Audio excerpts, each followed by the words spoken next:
Selamat datang di penelusuran mendalam kita hari ini. Kami tahu Anda, ya, Anda pendengar kami, adalah tipe orang yang selalu haus akan pengetahuan baru. Anda kan selalu ingin memahami dunia dengan lensa yang lebih jernih. Betul sekali. Nah, hari ini kita punya sesuatu yang spesial. Kami telah mengumpulkan setumpuk sumber dari sebuah buku yang luar biasa. Judulnya, Making Special Education Inclusive from Research to Practice. Ini adalah karya komprehensif yang diedit oleh Peter Farrell dan Mel Ainscough. Buku yang sangat padat ya. Sangat padat. Dan misi eksplorasi kita hari ini bukan sekedar membahas soal apa yang terjadi di ruang kelas sekolah dasar. Sama sekali tidak. Kita sedang membicarakan sebuah pergeseran paradigma yang raksasa. Benar. Kita akan membedah bagaimana sebuah sistem perlahan bergeser dari sekedar mencoba memperbaiki individu yang dianggap kurang, menjadi merombak sistem itu sendiri agar bisa merangkul semua orang. Tepat. Dan mungkin Anda bertanya-tanya mengapa pergeseran ini sangat relevan bagi Anda yang sedang mendengarkan. Pasti ada yang mikir begitu kan? Tentu, entah Anda saat ini sedang bersiap memimpin rapat strategis di kantor, atau sedang membangun tim baru dari berbagai latar belakang, atau sekedar seorang pengamat struktur sosial. Prinsip-prinsip inklusi ini benar-benar akan menantang asumsi dasar kita tentang apa artinya menjadi normal. Iya, standar normal itu sendiri. Persis. Ini bukan sekedar teori pendidikan. Ini tentang bagaimana kita merancang lingkungan kerja, merancang produk, kebijakan masyarakat yang benar-benar bisa diakses siapa saja. Tanpa membuat siapapun merasa menjadi beban bagi sistem. Oke, mari kita urai hal ini dari awal. Karena ketika kita berbicara tentang kata inklusi, konsep ini tuh punya evolusi historis yang cukup berliku. Sangat panjang sejarahnya. Ya, kalau kita mundur ke tahun 1978 di Inggris, ada dokumen penting bernama Laporan Warnock. Laporan ini pada dasarnya mencoba merapikan pendidikan khusus dengan membagi integrasi jadi 3 tingkat. 3 tahap ya? Betul. Pertama, integrasi lokasional, artinya anak dengan kebutuhan khusus ada di gedung sekolah yang sama. Kedua, integrasi sosial, kayak mereka makan siang bareng atau main di lapangan bareng. Saat istirahat ya? Ya, saat jam istirahat. Dan yang ketiga, yang waktu itu dianggap paling top adalah integrasi fungsional, di mana mereka benar-benar duduk dan belajar di kelas yang sama. Nah, logikanya kan kalau mereka sudah di ruangan yang sama, ngerjain tugas yang sama, bukankah masalahnya selesai? Inklusi sudah terjadi dong. Nah, itulah jebakannya. Logika itu memang terdengar masuk akal. Tapi analisis dari lapangan menunjukkan yang sebaliknya. Sekedar hadir secara fisik di ruangan itu sama sekali tidak sama dengan benar-benar diterima. Hanya raganya yang di sana, gitu ya. Betul, inilah yang di literatur disebut sebagai ilusi integrasi. Coba Anda bayangkan, ada anak yang duduk di kelas reguler. Secara teknis, dia melakukan integrasi lokasional dan fungsional. Tapi dia merasa terisolasi sosial. Kesepian di tengah keramaian. Besis. Mereka ada di sana melihat papan tulis yang sama. Tapi sistemnya, interaksi antar siswanya, belum tentu merangkul mereka. Guru mungkin mengajar dengan gaya yang sama sekali tidak cocok untuk anak itu. Kehadiran fisik mereka akhirnya cuma formalitas belaka. Berarti integrasi tanpa adaptasi itu cuma memindahkan masalah ke ruangan yang berbeda ya? Betul sekali. Nah, dari kesadaran akan ilusi inilah, lahir Deklarasi Salamanca pada tahun 1994. Visi deklarasi ini sangat luas dan cukup menggebrak pada masanya. Sangat radikal di masanya. Ya, deklarasi ini menegaskan bahwa inklusi bukan lagi murni soal kebutuhan khusus secara medis.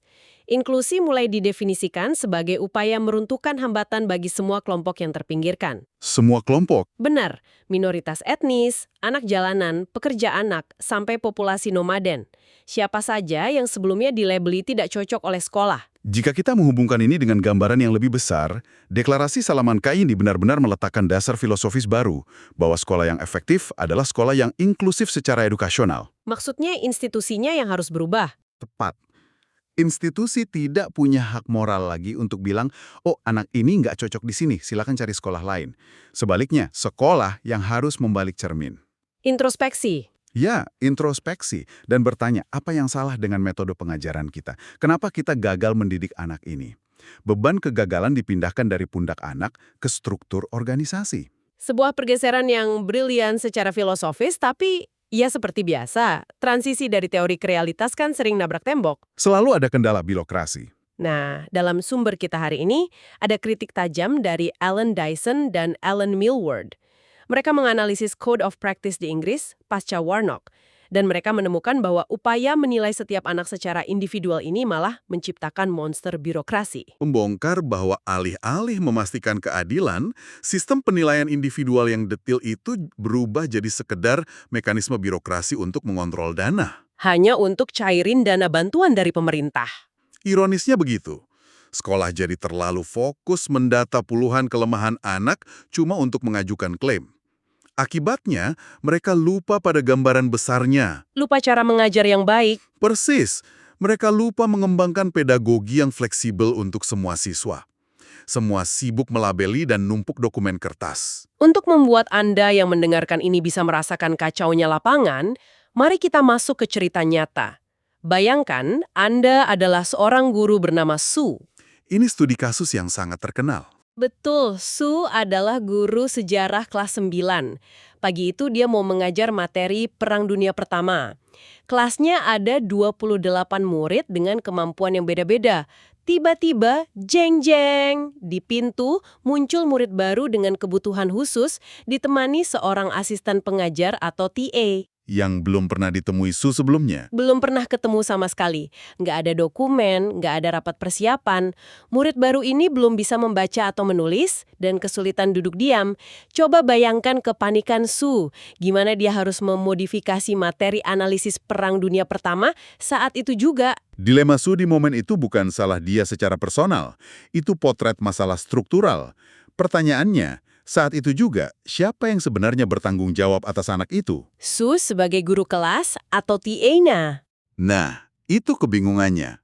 Dalam sistem ini, posisi asisten pengajar sangat rentan. Gajinya rendah, tidak ada struktur karir, minim pelatihan. Tapi beban mereka sangat berat. Mereka dijadikan garda terdepan kebijakan inklusi yang tidak matang ini. Dan ini memicu fenomena yang oleh para peneliti disebut sebagai model Velcro ya, kayak perekat di sepatu itu loh. TA ini terus menempel pada satu anak sepanjang waktu.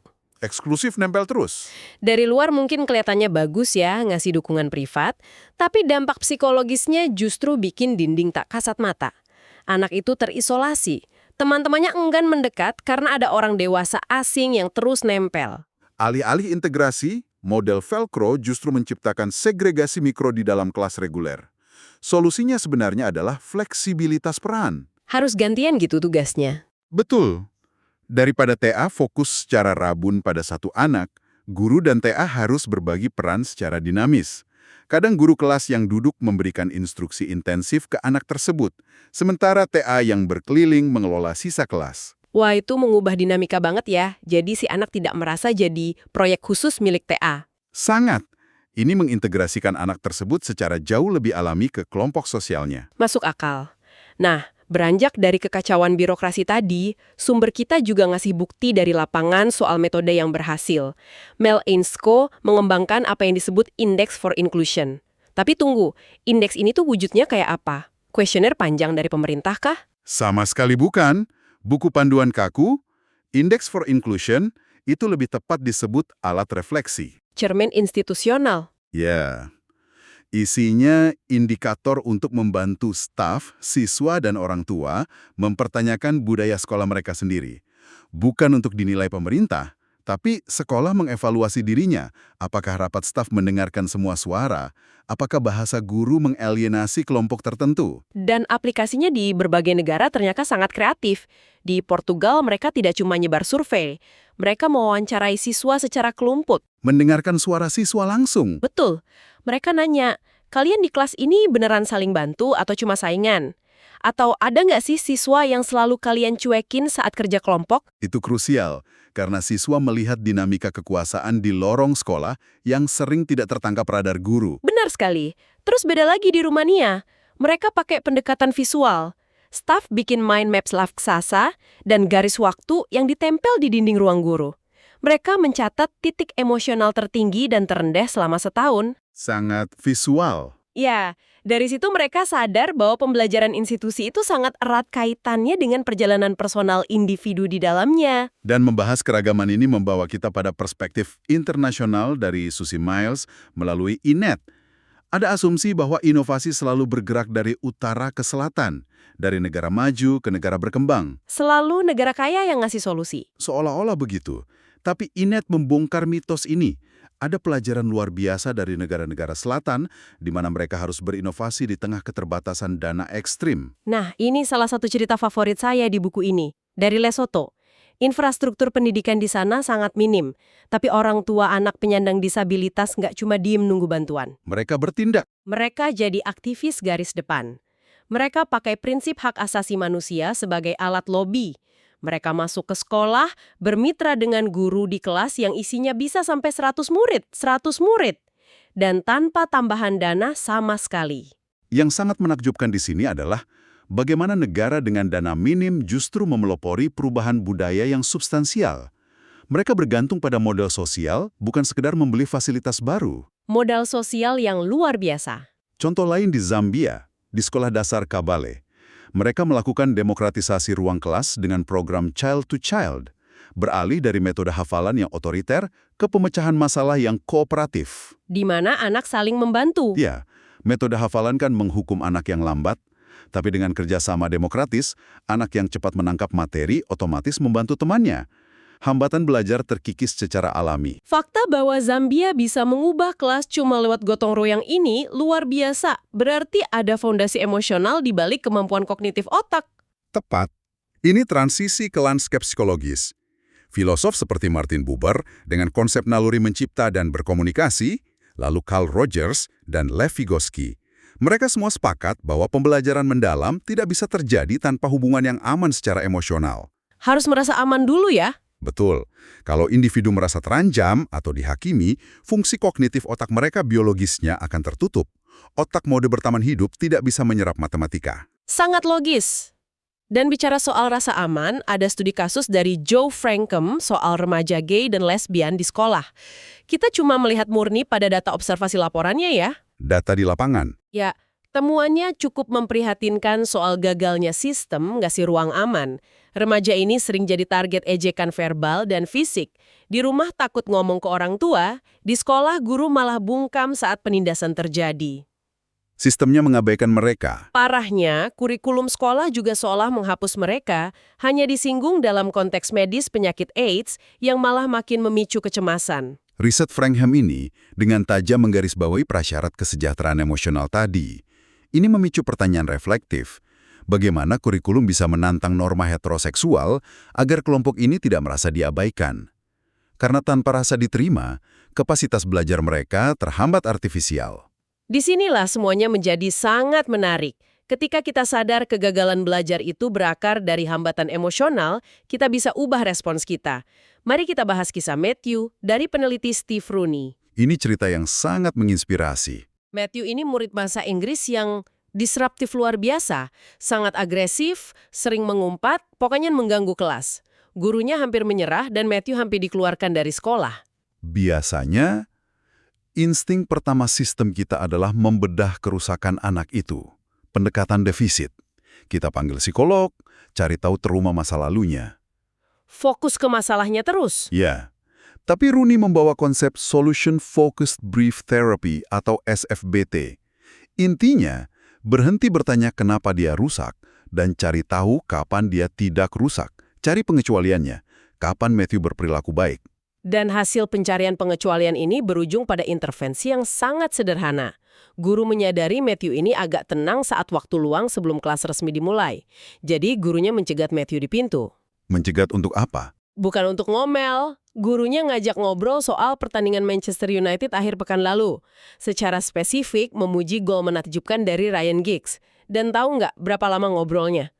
Cuma 20 detik. 20 detik saja? 20 detik obrolan bola sebelum bel masuk. Dan dampaknya, keajaiban. Sikap Matthew hari itu dan minggu-minggu berikutnya berubah drastis. Agresinya menurun tajam. Kok bisa 20 detik mengubah segalanya? Karena di saat itu, guru melepaskan kacamata defisit.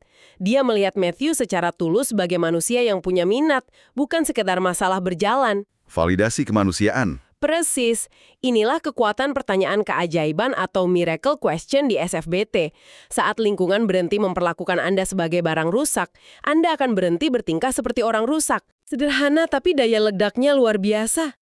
Sejalan dengan merawat kebutuhan emosional ini, sumber kita juga menyebut soal kelompok pengasuhan atau nurture groups, model Boxall. Biasanya untuk usia dini. Ya, untuk anak dengan kesulitan emosi parah.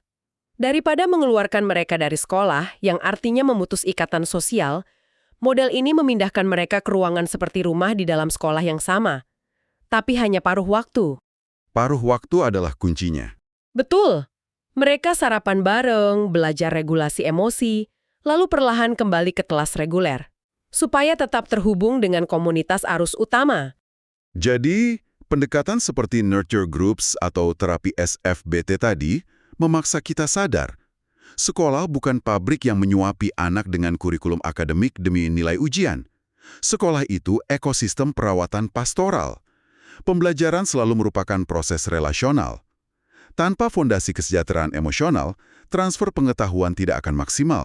Wow, jadi setelah membongkar tumpukan sumber ini, apa makna krusialnya bagi Anda? Penelusuran kita sudah melintasi kebijakan di Eropa, keberanian orang tua di Afrika, sampai keajaiban 20 detik obrolan Manchester United. Sangat luas cakupannya. Poin pentingnya adalah, inklusi bukan sekedar istilah pendidikan khusus. Inklusi adalah lensa universal. Saat besok Anda di kantor menghadapi anggota tim yang sulit, atau sedang mendesain produk baru untuk klien, berhentilah sejenak. Jangan langsung menyalahkan orangnya. Betul, jangan refleks pakai insting lama yang mencoba memperbaiki kekurangan orang tersebut. Balikan pertanyaannya. Apakah sistem, budaya tim, atau lingkungan kita yang sebenarnya menciptakan hambatan bagi mereka? Anda renungkan.